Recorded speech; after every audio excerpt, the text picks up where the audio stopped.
Welcome, everyone. It is Sunday, April 7th, depending on when you are watching this. And we are in the business of making history. It's April, so that means it is about to be the second annual Black School Psychologists Network Summit. It's going down Atlanta, Georgia. We're going to make history for the second time. But before we do that, listen, we had to bring some history to y'all on this Sunday evening. And it is my pleasure to host some fine gentlemen, some good brothers. I've known each one of these brothers over the course of my tenure as a school psychologist. And I'm excited to bring them together to talk about the work, to talk about our experiences, to have a real, authentic, unfiltered, within the confines of YouTube conversation.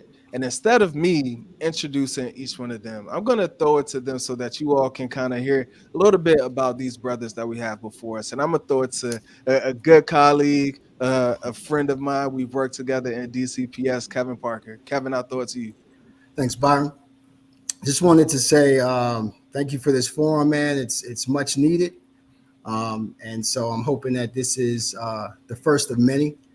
As Byron said, I'm Kevin Parker. I am the Director of School Mental Health, School Psychology for DC Public Schools. And we'll pass it to my man, Justin. Yeah, thank you, Kevin. Good evening, good afternoon, wherever you might be, everyone. I'm Justin Dove, a school psychologist and senior administrator at the Merman School in Los Angeles. I'm also the owner, as a licensed educational psychologist, the owner of Peace Education, which is some entrepreneurial things that I'm working on. And so I'm happy to be here and join this conversation. Now, wait a minute, Justin. Justin dropping bombs already. He's been waiting for that one. It's Peace. All right, we're going to get into it. We're going to get into it. I love that, Justin. Let's get it. Dwayne, what's up? Talk to us. All right, man. Dr. Bryant. Welcome, everybody, man. Thank you for having me, Byron. Again, my name is Dr. Dwayne Bryant. I am a school psychologist. I'm also the owner of Bryant Consulting Company. Pleasure to be here. Again, I think that I'm one of the more well-traveled school psychologists up here as far as working in different spaces, but I'm pretty sure we'll unfold that. And just once again, thank you for having me on the platform. And good evening and happy Sunday to everyone. My name is Rashid Bonner, and I'm a school psychologist and behavior intervention specialist of 17 years, and I am currently with Prince George's County Public Schools. Awesome, man. I'm loving the connections that we have. PG County is home. Used to work in DC. Got to connect with Justin out on the West Coast, and Dwayne, where we're both in H-Town now. And Justin has already dropped a bomb on us already, and I'm sure there will be many more this evening. If you are watching on YouTube, please let us know inside the chat. Shout out where you are watching us from. I see we got Nick Shannon in the chat as well, another emerging young Black male school psychologist who will soon be entering into the field. So what up, Nick? Always good to see you. Let us know if you're watching, where you're watching from. Say hey, let us know. If you got questions for us, drop your questions inside the chat. If you haven't, tell a friend to tune in right now. It's going down, y'all. In this conversation is my brother's keeper. And this conversation is important to me for a number of reasons. One of the reasons is I went to Hampton University, and when I crossed, shout out to the alphas in the building, one of my line names was MBK, my brother's keeper. And why that matters is it's always been part of me to look out for my brothers. And in the field of school psychology, man, there was some years where I was looking around and it wasn't that many of us. So I'm excited to have some good brothers here. There are many other good brothers across this country. Many will be convening in Atlanta, Georgia. So if you haven't get your tickets already, we'll talk more about that. But what I want to do now is get right into the conversation because we have so much to talk about, so many topics, so many themes to get to know you all a little bit more. And so the first question, an important question, because we got to check in on our Black men and our brothers. How are y'all brothers? Like, for real, how y'all doing? Blessed, blessed, excited. Me and school year 23-24 we're heading down the finish line, man. And so, springtime. So our students and families, they'll be on spring break next week. So definitely blessed and we're in a good space right now. Speaking of spring break, I'm on the last day of a 2-week spring break. And so I'm feeling well rested. I've had some time to spend with my 4-month-old daughter, Naomi, but things are going to get rolling. So I wasn't quite as productive as perhaps I could have been, but I think we need that time to pause and give ourselves that space to pause. But I know that the work's going to be ready for me tomorrow. So I'm well rested and ready to get going. Good. Yes. Enjoy, my good brother. Enjoy the spring break. I'm doing well. I concur. Like I'm blessed. Thankful. I don't have spring break anymore. I'm down here in Texas, in Houston. We had spring break a little bit earlier than most, so we're closing out the year. I'm kind of excited about that. This has been a very interesting year, I'll say, for just the practice that I'm practicing now. We'll get into that, the nuances of that later, but yeah, overall, I can't say I'm doing well. Yeah, man. Y'all know when I first came in here, the first thing I said was, I'm cool as a fan, man. I'm cool as a fan, so I'm doing good. Definitely busy though, especially at this point in the school year. Y'all know how it goes when we start approaching spring.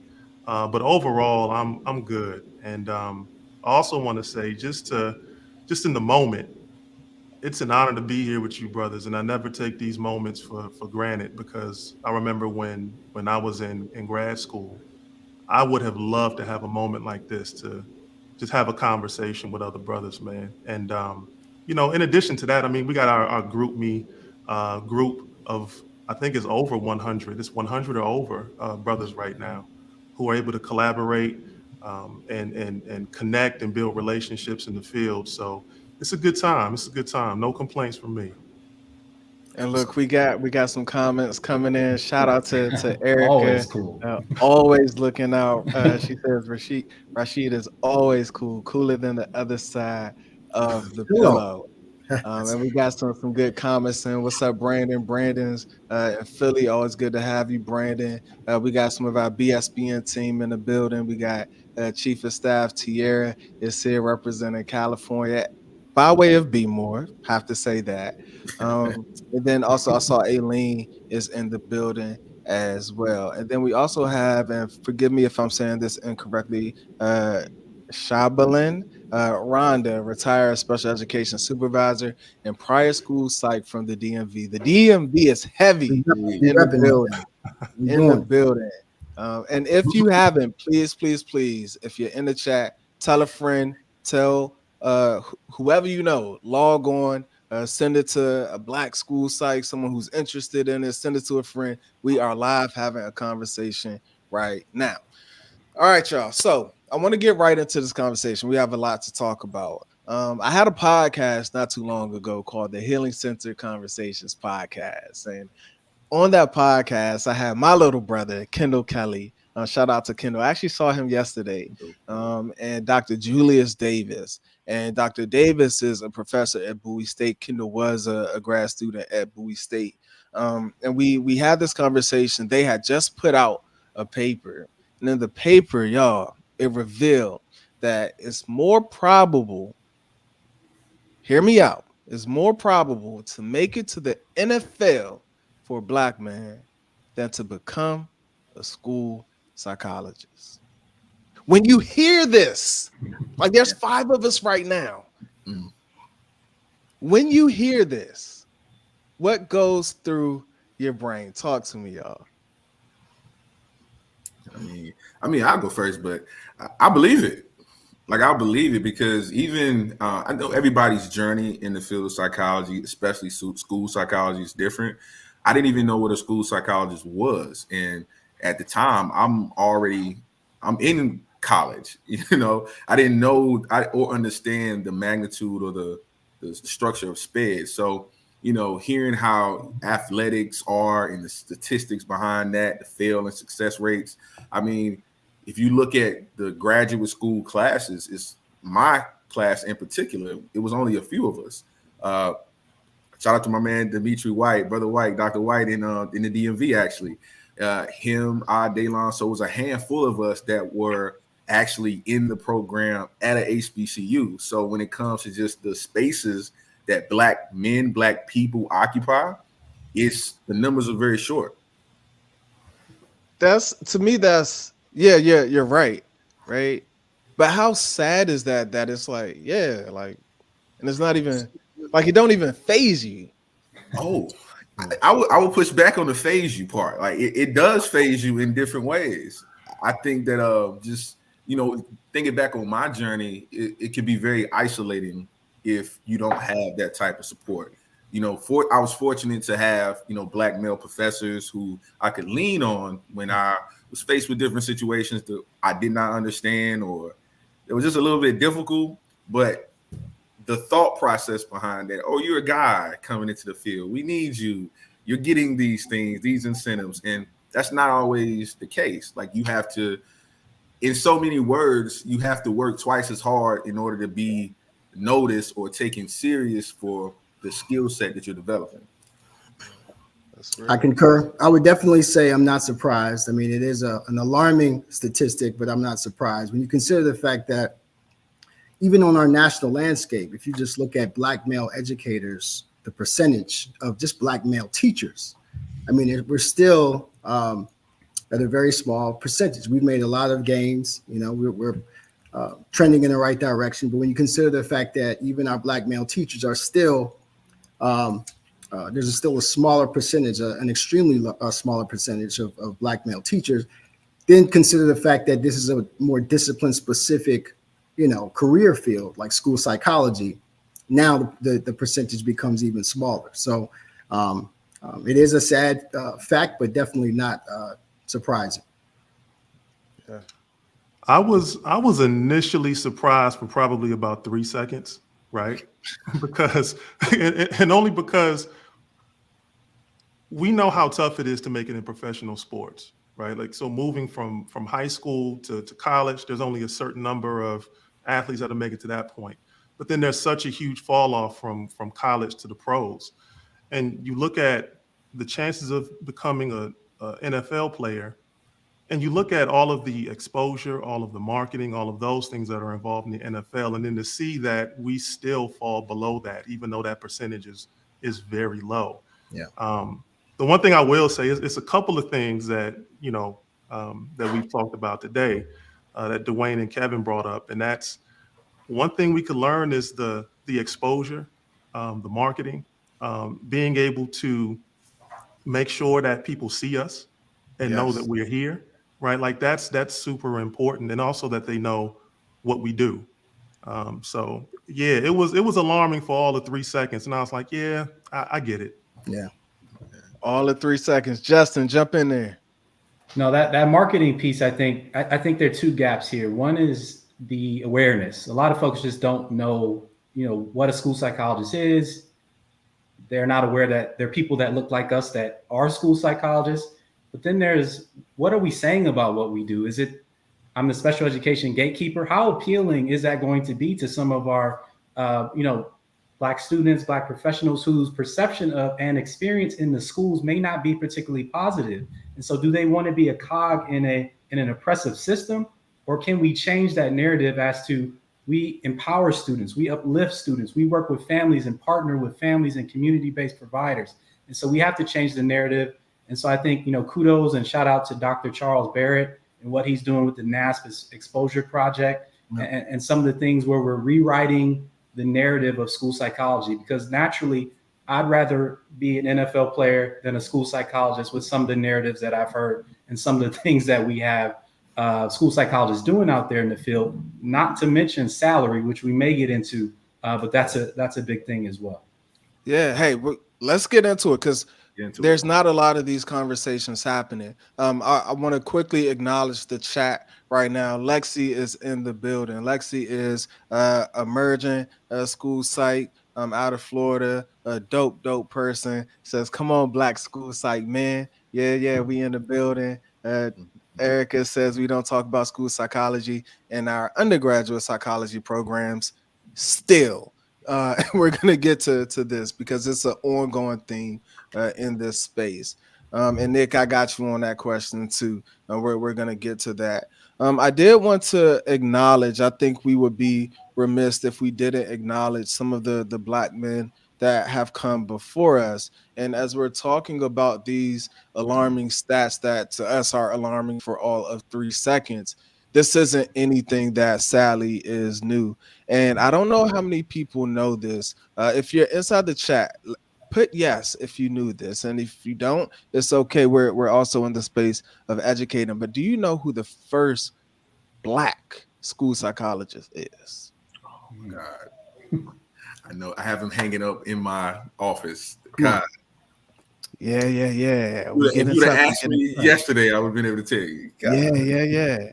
And I'll give it away. Albert Sidney Beckham. Where's Erica? Erica is our resident historian, but Dr. Beckham was the first Black male school psychologist and school psychologist in general. And so when we have these conversations, I think it's important to recognize like this isn't anything new. Like we've always been, one of one in this field. But the work of Dr. Beckham is so important, and especially to bring into these conversations because he came in as a game changer and he didn't have a traditional approach. And as he entered into the space, Justin, he was combating narratives out there that Black people of color are naturally inferior. And so he's coming in as a Black male in this space that is white dominated and saying those narratives are wrong. And so when we talk about us in this space, that's why we're needed. Like folks like Beckham paved the way. And then from Beckham, you have folks fast forwarding a little bit. Shout out to Dr. Brandon Gamble, who has done a tremendous amount of work out there on the West Coast. Folks like Dr. Scott Graves, who is one of the reasons why I finished my dissertation. And Justin, you mentioned Dr. Charles Barrett and so many others. And so, yeah, Erica is talking about Dr. Francis Cecil Sumner as well. And I'm curious in this vein, how did you all end up in the field of school psychology? You all have said there's some marketing problems and we don't know much about it, but how did y'all get in it? Believe it or not, undergrad, I was a computer science major, and I took Psych 101, and that was pretty much it for me, man. I just fell in love with it, changed my major, and my mentor, rest in peace, Dr. Henrietta Hestick, Morgan State University. As a senior, I didn't really have my priorities all where I needed them to be. And she said to me, Kevin, you do realize that you can't make a whole lot of money with a bachelor's. And she, of course, we now know that to be true. But so she told me about school psychology. And back then, there were less or fewer school psychology programs than there are now. I'm not going to, date myself, but we'll just say that there were very few school psych programs. And so went to Springfield, Massachusetts, and that was pretty much it for me. For me, it was the wisdom of my mom. My mom had a long career as a speech language pathologist. So shout out to the SLPs that we work so closely with in many cases. But I was drawn to a helping profession, but I wasn't familiar with school psychology. And so she just sort of dropped on me, hey, you remind me of the school psychologist that I've known. And I don't know whether that was an insult or a compliment or a little bit of both, because we have some interesting, there are different perspectives on us. But it turned out, I think there is no perfect profession. There are pros and cons. There are ups and downs. But it's really turned out to be perfect for me because it's forced me to grow in certain areas. But then it's also played into certain strengths that I have. And so shout out to Mom. I appreciate that tremendously. That's what's up. Hey, man. So for me, I'm kind of on the opposite end of the spectrum. So I'm a first generation college student.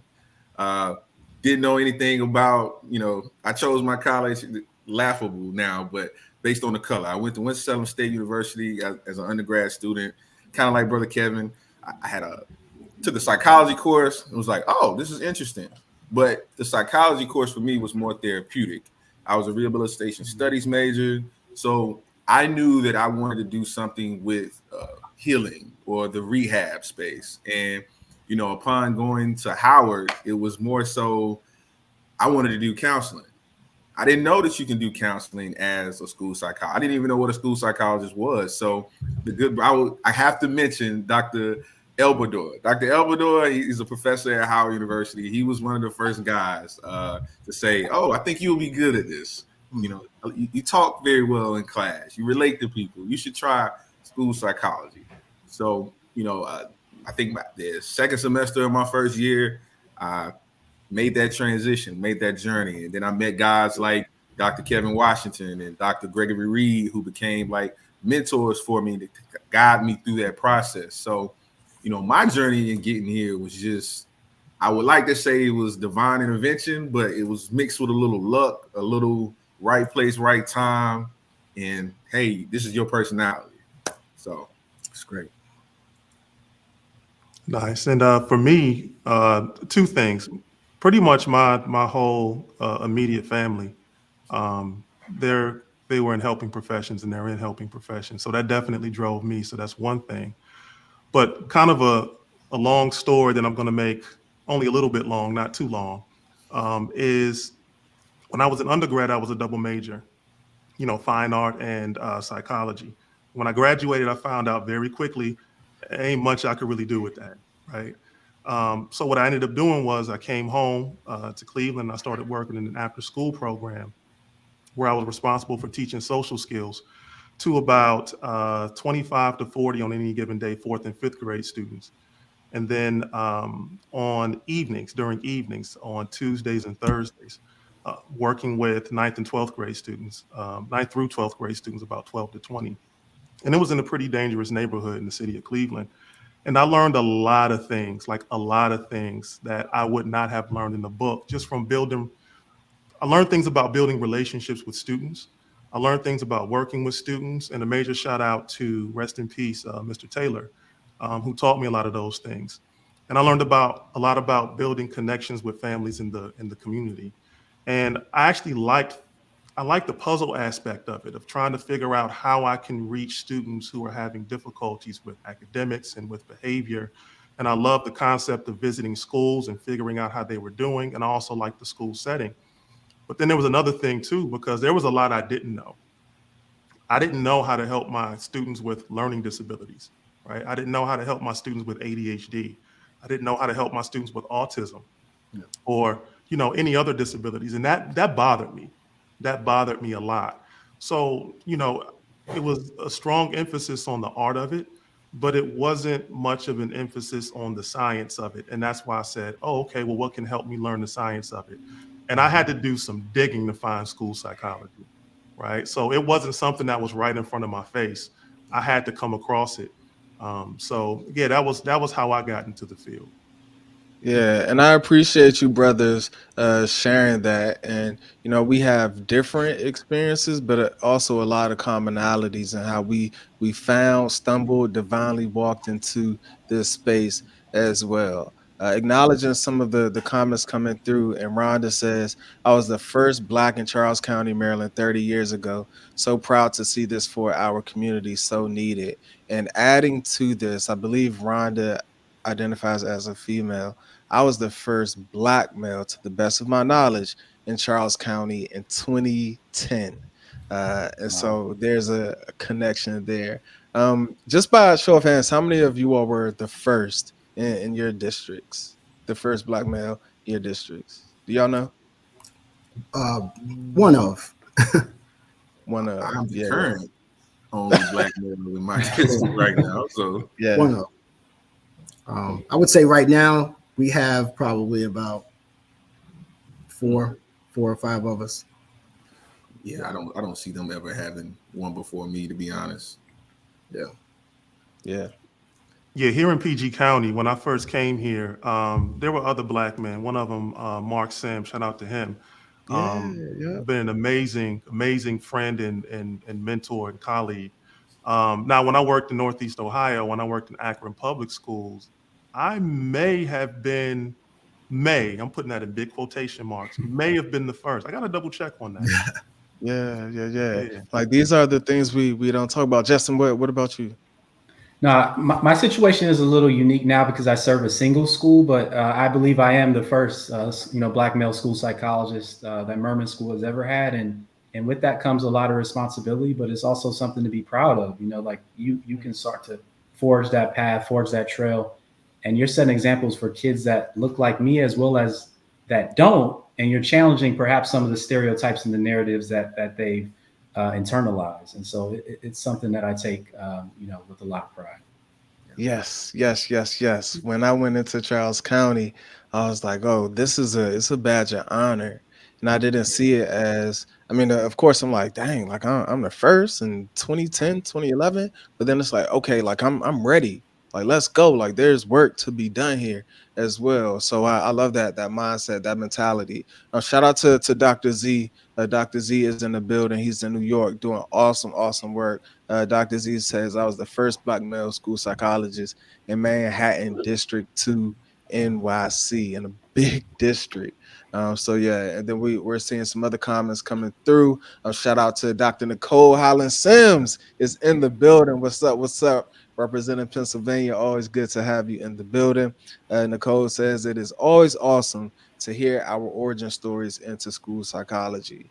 Awesome having you here. I want to acknowledge Alan Livingston. Good to see you, Alan. Says hearing so many of us finding our way into school psych versus actively seeking it from the jump is wild, but very real as well. And we're having some good conversations. If you're watching, please continue engaging in the chat. Send us your questions, and we will get to those. Make sure you're shouting us out on social media, tagging your friends, telling them to tune in. I see we're about 32 right now. We want those numbers to keep going up and up. And we're having a very real conversation. My brother's keeper. We got Kevin, Justin, Dr. Dwayne, Bryant, Rashid is in the building.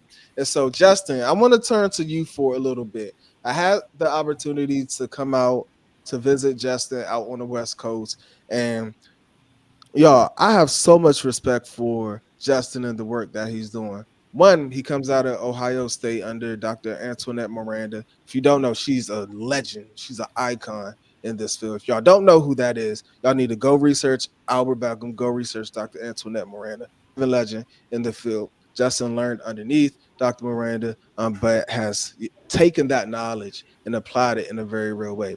What I appreciate about Justin is his discourse, his mindset. But when I got to visit him out in Cali, is the work that he's doing around giftedness. And Justin, I would love for you to talk a little bit about your work at the Merman School, the type of students that you work with. But then I want you to dive a little bit into Black giftedness and how you, as a Black male, how you are saying, wait, no, like we're not all of these negative things. Like there's giftedness in our Black youth, and how are you pulling that out and showing the world? So, firstly, thank you, for that intro, Byron. I don't think I could have written that better myself. So, props to you for putting that together. But what I'll say is one of the beautiful things about education is it gives you options. So I wouldn't have necessarily scripted my career to go the way that it's gone. I started off in Columbus City Schools, one of the largest and most diverse districts in Ohio. I went down to Georgia for a while. I was in Atlanta Public Schools, went to San Diego with a charter school district, and now I'm in Bel Air at a private school, for gifted students. And so coming into this experience, I had my perceptions of private schools, being places of privilege and being very exclusionary in their practices. And many of those things have been challenged. Some have been confirmed.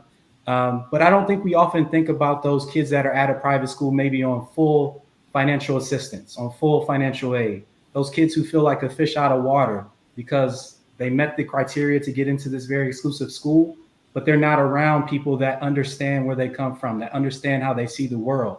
And so I've taken that advocacy piece of what we can do as school psychologists really seriously and put that on the forefront of my work at Merman School. And so we are a school, a relatively small school of about 415 intellectually gifted students. About 13% of our population are Black or African American identifying kids. And these are kids, based on our model of admission with IQs of 138 or higher. That's what you need to get to get into this school, and that, you know, we can have conversations about that, but that's sort of how the school was started about 60 years ago. And through that, that's given me an opportunity to really connect. I put the test kits down for right now, although I might pick them back up with that bomb that I dropped, you know, a little earlier. And I'm doing counseling. I'm bringing speakers like Dr. McClure to come in and talk to our parents. I'm co-facilitating affinity spaces for our upper and lower school students. And so really flexing some of those muscles that as school psychologists, we don't always get a chance to utilize that broad-based training that we have.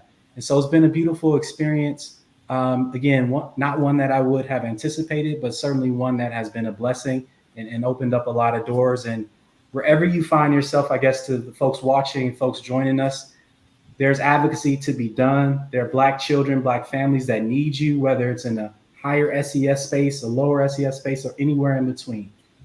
The key is do what you can. When you see something, say something, and utilize your tools and your powers to do good. And I think we can't go wrong if we do that wherever we may find ourselves in our careers. Yeah, that's sensational, Justin. And I just respect the fact I know I've done a ton of work with, in low SES areas. I've been in rural settings. But I love that what you just said, that there are students, especially Black youth, who we've purposed to serve, that need our help across all aspects of life, and making sure that we're working with them using our tools to support our young people. I want to get into let's do two really quick, and each panelist, you all don't have to answer every single one. We had two questions come through inside the chat. I want to quickly get to that, and then we have some other questions I want to get to. We're at 34, y'all. We got to get to 50 before the end of the night. So tell a friend, send the link, post us on social media. Let's run these numbers up. My brother's keeper, Black men in school psychology, having an awesome discussion.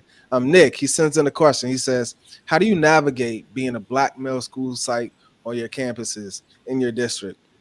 Do you censor, not make it a big deal? Do you lean into it? How do you handle microaggressions? This is a good question, Nick. Nick, I think this question was for me. See, I think age-wise, I may be a little bit younger than some other brothers on the panel. So I say I grew up in the social media technology age where the filter is just not as secure.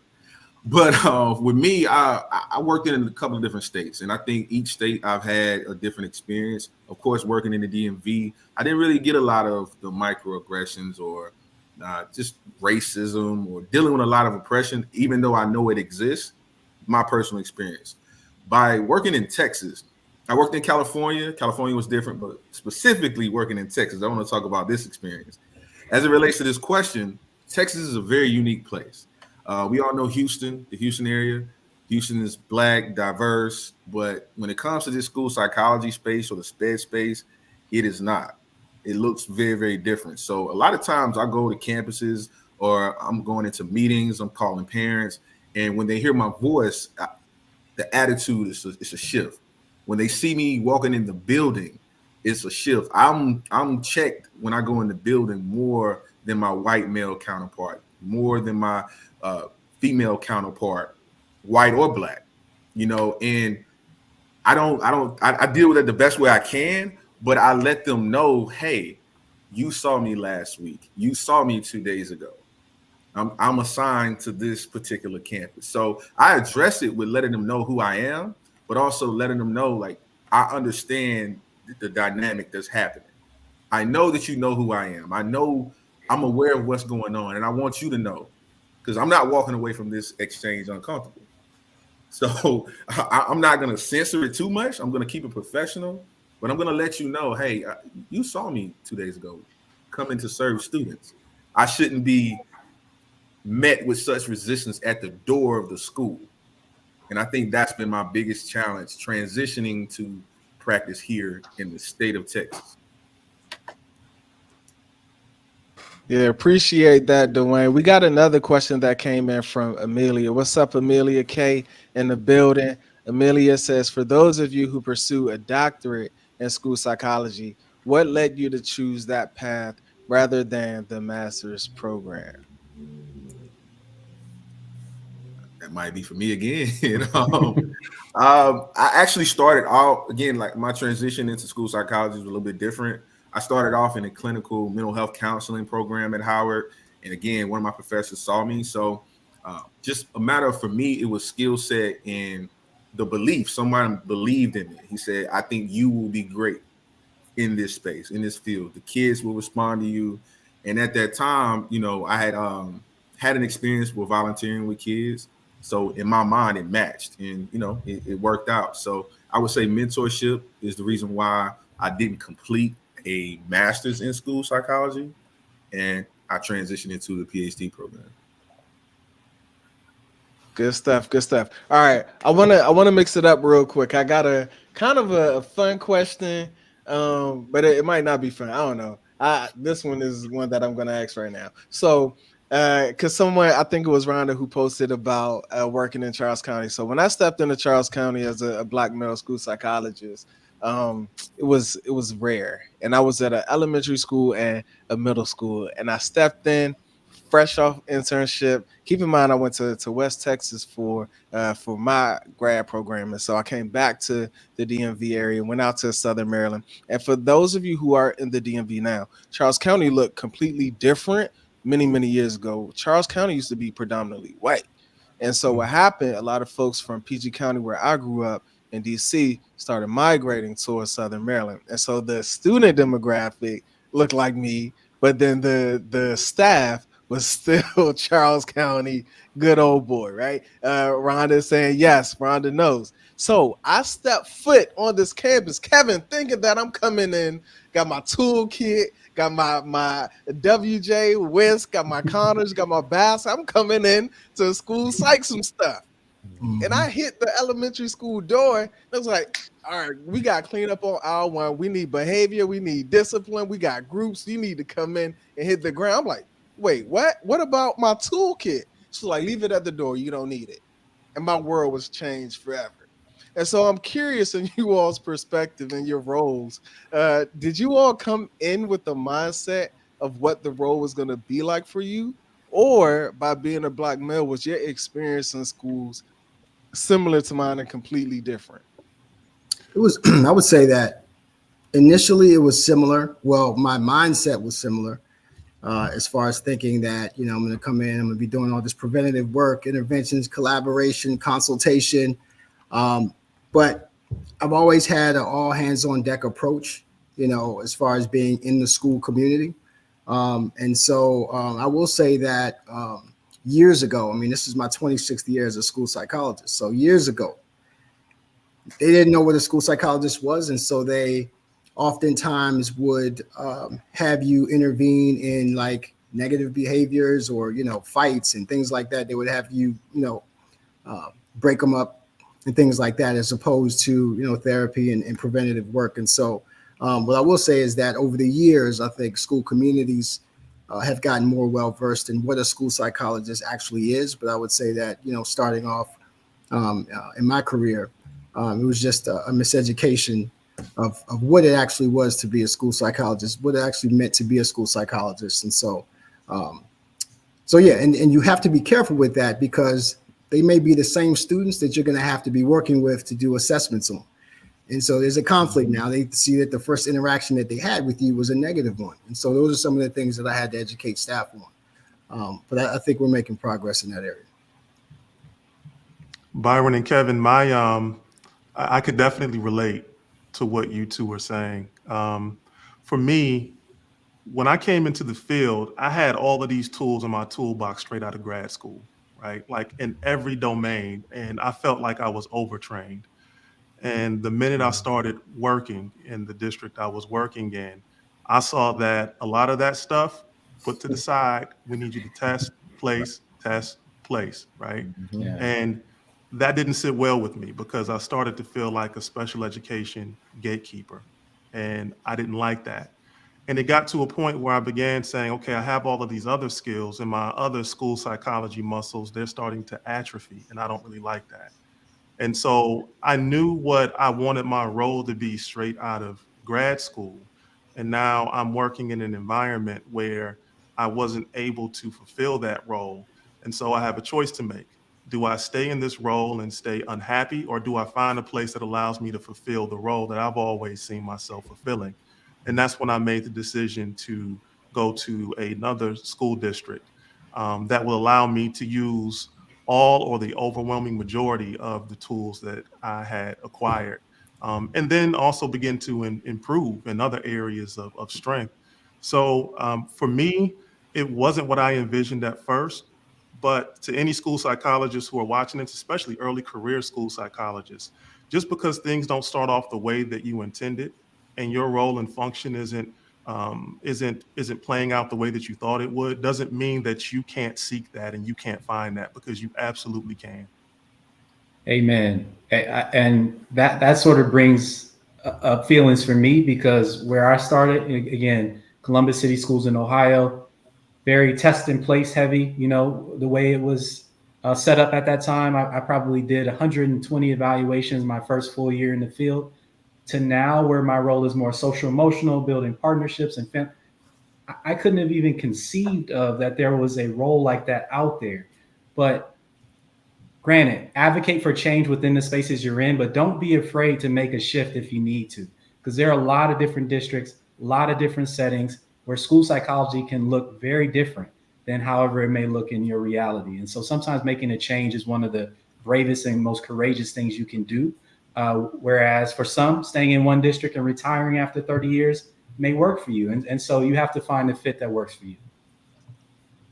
Don't be afraid to make that change. Justin, bomb number 2 for us.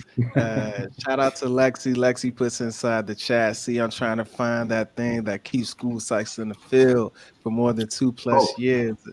Justin just gave us knowledge. Dwayne, go ahead, talk to us. I was responding to the question, money, money and resources. That will keep you in the field for more than 2 years. Okay, so Dwayne, I'm glad you brought that up. One of the questions that I had, we didn't get to it, was why Black men aren't going into the field. There's many reasons why. There's a lot of research. Money could be one of them. So, okay, we got to have this conversation. I don't know when we're going to have another live with Black men. I want Black men to have this conversation about it. Did you all ever feel that you could not remain in this field because of pay? Or did you always operate from a space of, I'm giving back to the community, I'm doing a social good, uplifting my community? Because I've heard some of the reasons why Black men broadly don't go into education is because of low pay. And then we hear reasons, they've been harmed, they've been placed on special education. But I want us to kind of talk about the financial aspect, right? Meaning that you have to take care of your family, you got to be the provider. Kevin, I see you shaking your head. Kevin, talk to us about that.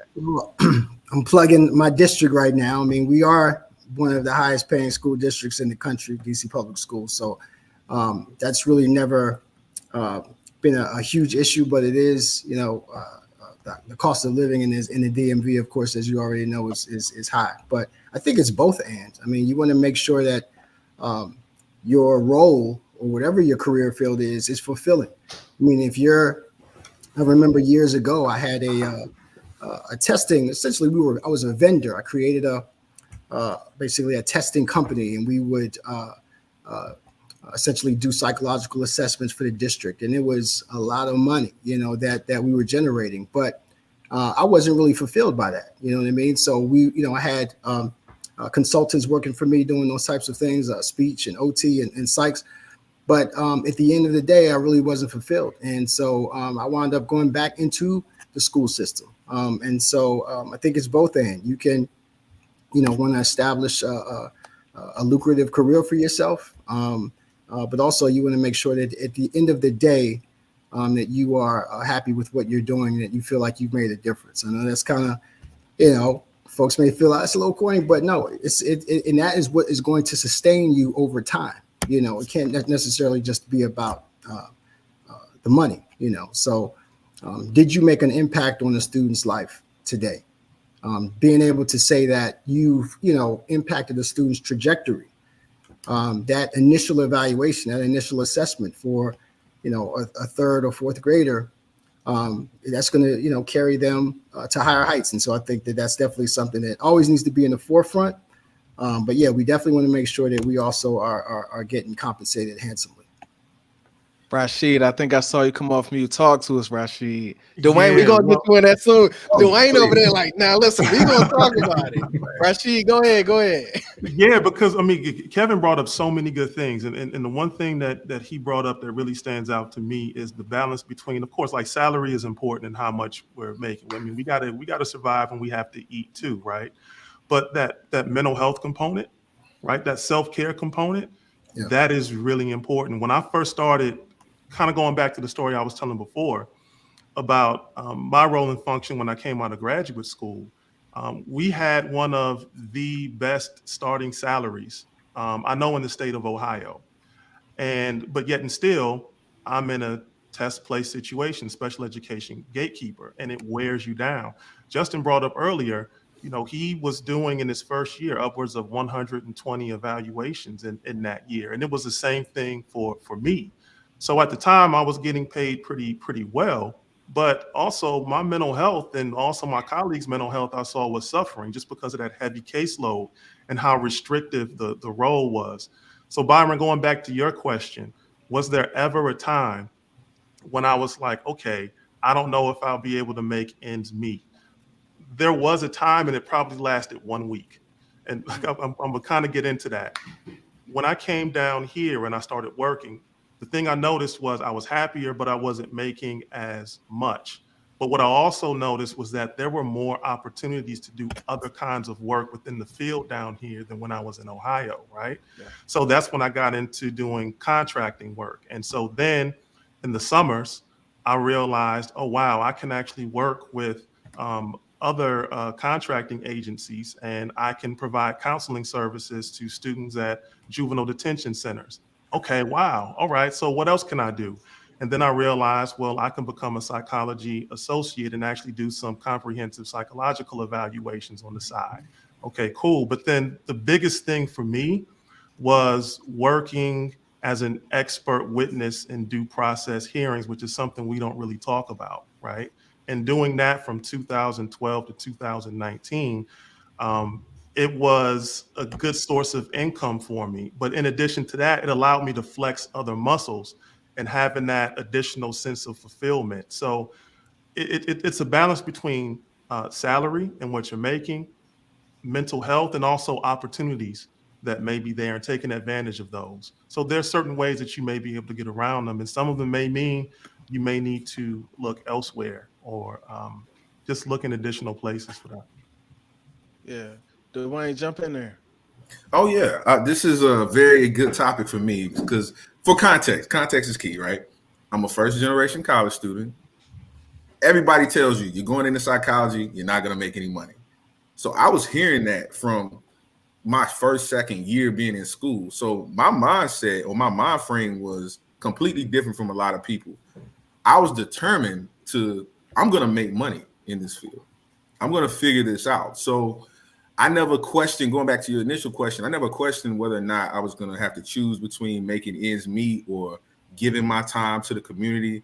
Because if you do the work, you're going to impact the community. It's almost impossible for a Black man to go into a school and do your job, like doing your job and your role as a school psychologist. You're going to impact students regardless. So for me, I was determined, what is this field going to look like in the next 5 to 10 years post graduation? So my practicum year, the year before my internship, I'm like, okay, what states pay the highest for sites? I looked at California, I looked at DC, Philly. Okay, well, what fits my skill set? I'm not really a traditional psych because I didn't grow up or go into schooling with the traditional psychology background. So I'm piecing it together. I'm like, okay, I can write books. All these presentations I did in school, I'm writing a book. I did a dissertation. You can't tell me I'm not an author. Like, you can't tell me that I can't put a presentation together talking about autism, giving parent training and how to deal with SPED process in school.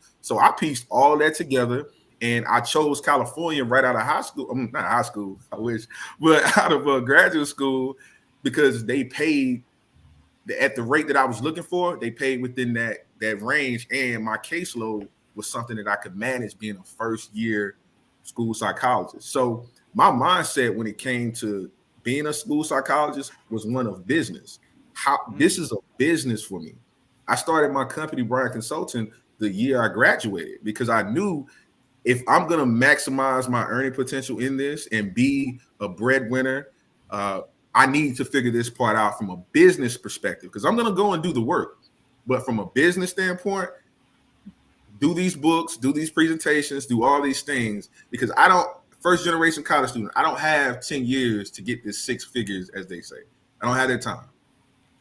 2025, y'all heard it here first. We're going to have a session at the summit. We don't have time to play games. We're making business decisions led by Dr. Dwayne Bryant. We in here making business decisions. I love it. That's good stuff. Checking the comments. We got a comment coming in from Alan Livingston says Vegas got a new pay scale. It's actually agreeable, but that money piece is important. We're making business decisions. Brothers know they can make more in corporate space or even nonprofit director spaces. Glad you brought that up. So let's see what else we got coming in. Some good conversations coming in the chat. Another shout out for you, Dr. B. I love homies energy. You are right. Good stuff. Good stuff. Beautifully laid out. I want to any other thoughts before I move this conversation on? All right, I want to move the conversation on. I'm noting the time. There's a few more things that I want us to get to. Rashid, I want to for the viewers, for people who might watch this, I want to create almost like a timeline to give people a visual of where we've been, where we are, and where we can go. And Rashid, you've been in the field for 17 years. Kevin, I didn't know. I would have crafted this question a little bit different.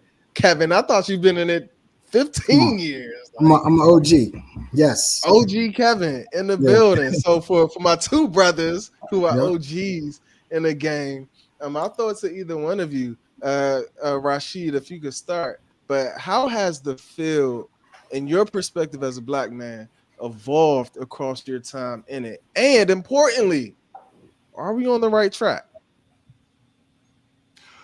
I can answer the second question first. Yes, I do think that we're on the right track. Of course, there's more work that needs to be done, right? There's definitely more work that needs to be done, but we're definitely on the right track. In terms of how things have evolved, when I first came into the field, it was all test in place, and we were really starting to get RTI off the ground and running. The big news of RTI. And so when I had to come in and step into my schools, a lot of the administrators, faculty, and staff were used to psychologists who were just doing testing and placing. And so when I'm coming in, and this leads to a whole other topic we may get to at some point. When I come in as a young Black man, knowledgeable school psychologist, I don't look like the school psychologist who they're used to seeing, right? And now I'm challenging the old guard and their way of thinking, right? That became an issue, which led to other issues. But just to keep it directly on the question, I'll come back to that in a second if we have time. So we're moving away from testing and placing. Our emphasis on teams and MTSS, I think that's great. There's also a much greater emphasis on our ability to address mental health needs of all students, not just special education students, or students suspected of having a disability, but for general education students too. One of the biggest joys that I've had ever since, I'm going to say in the last 10 years, were times when I can walk through a high school or walk through a middle school, and they'll say, "Hey, Mr. Bonner," some of them will know me. They'll say, "Hey, Mr. Bonner." Some of them will say, "Hey, are you a teacher? Are you a coach?" "No, I'm a school psychologist." "Oh, you're a psychologist? Oh man, can I talk to you about this, that, and the third?" And I remember there were a few times when I had an audience with about 7 to 10 students in a hallway, right? And they just wanted to know more about mental health. They wanted to know more about what can be done to help them. And like those moments are moments that make me proud. So in addition to mental health being in greater demand and of such importance now, we know that with students, we know that there is a mental health crisis with students, especially post COVID. Them knowing how important their mental health is and being aware of it, and also some progress and change that I'm seeing is that a lot of parents are noticing that too. So we're becoming a lot more important in our training where we need to be more well-rounded and reinforce those mental health skills that we have and being able to address those. Also, just generally, like just the way we deliver psychological services, that's changed over time as well. We have traveling and virtual positions now. Hopefully, even positions where we're supposed to be in person 100% of the time, hopefully they'll keep up with the change of times and say, well, there's a certain percent of time that's actually adequate for you to be virtual now. So hopefully that also happens. So those are a couple of changes that I've noticed. Yeah, and Kevin, I want you to jump in and note in the time. I know Yep. we said we're gonna finish around 7. If y'all can't hang back for a few more minutes, all good. We just broke our viewing audience. We just broke the 40 threshold. I'm telling y'all, we can get to 50. I dream big. My team will tell y'all it's annoying, but we can keep pushing the limits. Let's get to 50. Hit the share button. Tell people to join. We only got a few more minutes. Kevin, talk to us. You can answer the question about how you've seen things evolve in your time in this space. Mhm. But I also wanted you to talk a little bit about pathways to leadership for Black males who are school psychologists. Mhm. Dr. Brian, you said it. If you're a Black male doing your job, there's a lot of opportunities in this space. But Kevin, talk to us a little bit about any direction you want to go in that regard. I would just say that you know stepped into the director's role for DC Public Schools last year, and I would say what prepared me essentially was number one, first and foremost, just your years of experience, um, knowing your district intimately as far as the work, the eligibility process, the IEP process.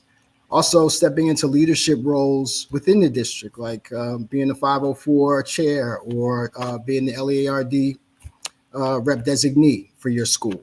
Um, Implementing new initiatives in your school, right? Really, whatever school that you are associated with, making sure that you're putting them in the best position to be successful socially, emotionally, academically, cognitively.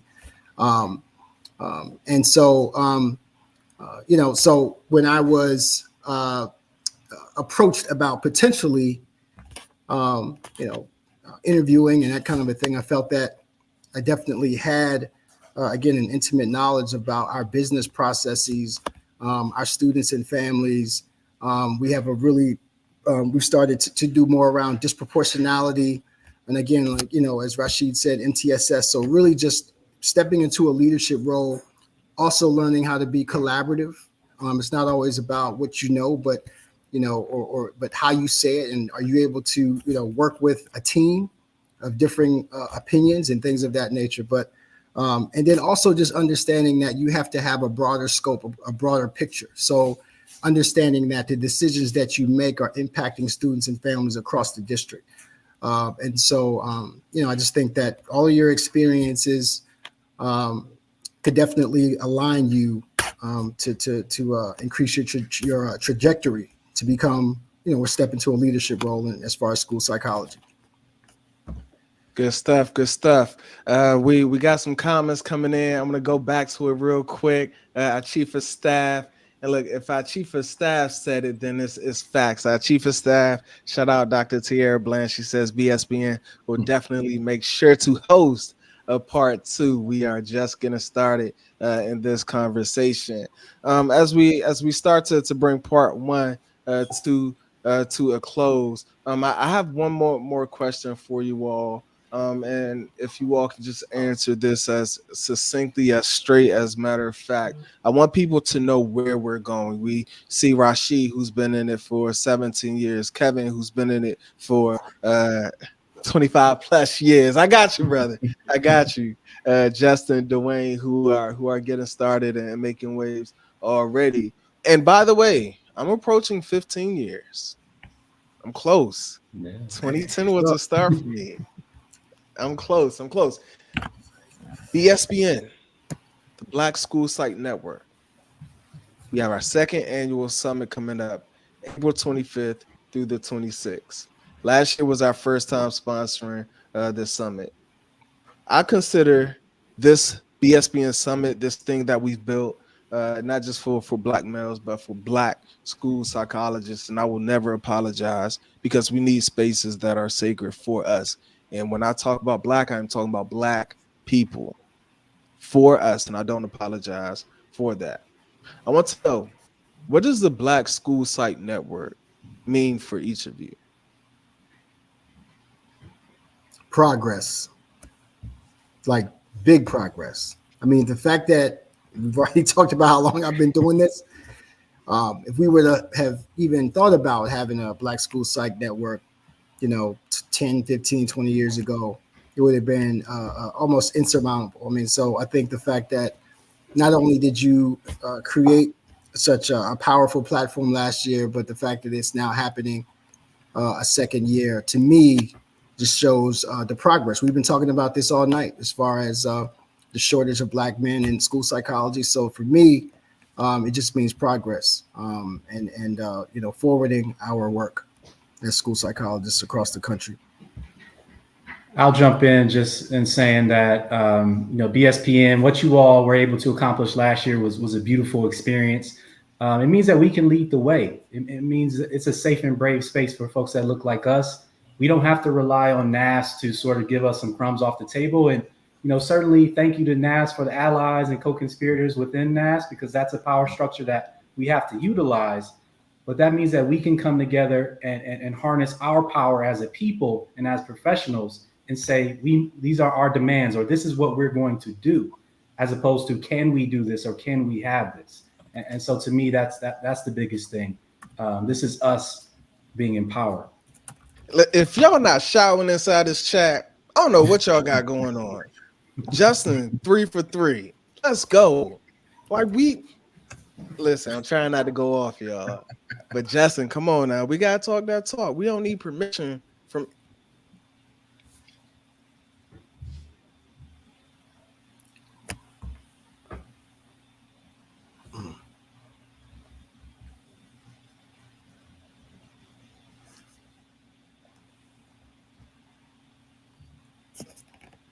And I think I'll just add to what the brothers have been saying too, as well, as far as where we are right now, what this means, this moment. I feel like it's meeting us where we are, in a sense. We speak about that a lot, and the state of psychology, the state of being school psychologists, black people, we're at a crossroad right now where I feel like culturally we're at a shift.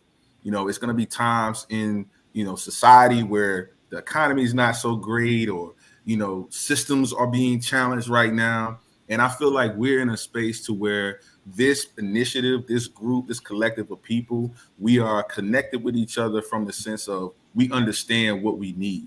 We understand how we can come together and put our differences aside, but also the strength in what we do agree on. And I feel like the people that I've met within this group, putting on these events, putting these things together, they have a like-mindedness that really joins us together and really sees a vision to say, okay, we can do it. Like Brother Justin said, we can do it. We don't have to settle for, the crumbs off the table. We're creating a space. We're creating the table for ourselves so that 5-10 years from now, we can have a different type of conversation about the state of black men in school psychology. Dwayne, 100%. This BSPN, I guess the simplest way for me to put it, it brings me joy. Like, it really does warm my heart, man. Being at the summit last year, being able to connect with so many of us, that was the best conference summit that I've ever been a part of. Agreed. And it's something that I wish I had the ability to attend when I was younger. So for all of you younger and up and coming and school psychologists in training, man, take advantage of that of this, because we definitely wish that we had this when we were early on in our careers. But um, the people that I've been able to meet, linking up with, I met Justin last year, right, and connecting with him and being like, oh man, like we're both from Cleveland. Like we didn't even, I didn't even know that, right? And then of course today having a conversation with you, Kevin, Dwayne, Byron, meeting you last year too. It's truly been an honor, and all the relationships with people I've been able to meet, for the last year. I love it. I love it. So keep it going, man. I know you are. You're like, trust me, we are. Keep this going because it means a lot to so many people. Awesome, awesome. Did everyone? I know I froze up a little bit. Did everyone get an opportunity to share? Yeah, we kept it going, brother. We got you. Yes, yes, yes. That's what it's about. And shout out to Tierra saying words can't even describe the feelings we felt at the summit. Dr. Z, me too, Rashid. I wish that BSPN was around when I first started, as well. And so as we start to bring this to a close, this is a network, and a big part of that is for people to stay connected. People might be watching this and seeing Black men that they look up to, that they can connect with, that they didn't know that there were other people in this field. So I would invite you all to please share. How can people connect with you and stay connected if they want to reach out to you? Kevin, I'll throw it to you. Um, just reach out to our school mental health website, dcpsmentalhealth.org. There's all the contact information there. As we always say, we are currently looking for school psychologists for school year 24-25. But all our contact information is on dcpsmentalhealth.org. And please feel free to reach out to me. I'm on LinkedIn, also very active on a lot of the school psychology message boards on Facebook. And then also some of the work that I'm doing outside of my 9 to 5, if you will, Peace Ed for the number 4 success.com. If you want to learn a little bit more about the private services that I'm starting to provide. Yes, yes. Also, I'm on LinkedIn. You can just search my full name, Dwayne Bryant. Also, you can follow me on Instagram, Bryant __ consultant. Connect with me there. All of my website information, projects, books, presentations, all of that. You can contact me there. And you can find me on Instagram and Facebook at Rilsheed, RILLSHEED. And you can also subscribe. Make sure you subscribe to my YouTube channel, Rilsheed, same thing, RILLSHEED, for content related to school psychology, my experiences in the field, mental health in general, and additional content in the future. So that's how you can keep in contact with me. And make sure that you all keep in contact with these good brothers. I am optimistic and know that they will be more than willing to have a conversation with you. A few closing notes as we bring this episode to a close. BSPN, we're a few weeks away, depending on when you watch this, April 25th through the 26th, Atlanta, Georgia, ATL. Like, come on now. Like, we chose ATL.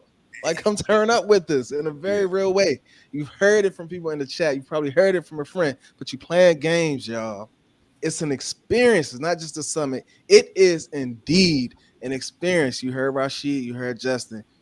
It's the best conference. I didn't pay them to say that. I'm telling you, it's an experience because I've been drilling in my team, and my team will tell y'all they're tired of me saying we wanted to create an experience, something that you could feel in your soul, something when you step into a place, you feel seen, you feel welcome, you feel connected. We created that. In April 25th through the 26th, we're creating that again. So we invite you, please come show love. If you can't make it, there's other ways you can donate. You can tell a friend. You can send your rich friend our way. We need sponsors. We need exhibitors. We got bills to pay to make this happen. So send them our way. We dropped it inside the chat. Visit our website, bspninc.com, where you can donate. I'm about to make our chief of staff very happy right now. At the summit, April 25th through the 26th. On April 25th, you've heard the good brothers here. We will be having a Black male session live at BSPN. The good brother Reggie Mitchell, who is amazing and doing good work. He will be facilitating a session for Black men. Last year, it was Todd Collins and a number of others who facilitated that session. This year, it's going to be Thursday, April 25th at 3:15 p.m. If you'll be there, please make sure that you join us. I don't know if I missed anything else. If I didn't cover it, go to the website. Everything will be there. I did see one more comment come through. Mo, what's up, Mo? Mo is in the building. Maurice Granger. He says, "Hate that I missed it live until now. In travel right now. Love the representation, and I will be watching the recording. Much love. Hope to see you, brother Maurice, in Atlanta as well." Listen, y'all, that's all we have. This has been BSPN, my brother's keeper, Kevin, Justin, Dwayne, Rashid. I'm humbled, man. I'm going to go ahead and end this call because I don't want to get emotional, but thank you, brothers, Thank you for for your having us, time. man. Thank you. Yeah. Thank you. I Appreciate you, man. appreciate Thank you. y'all. So All until right, next y'all. time, Yep. take care. All right. Next time, man. Appreciate y'all.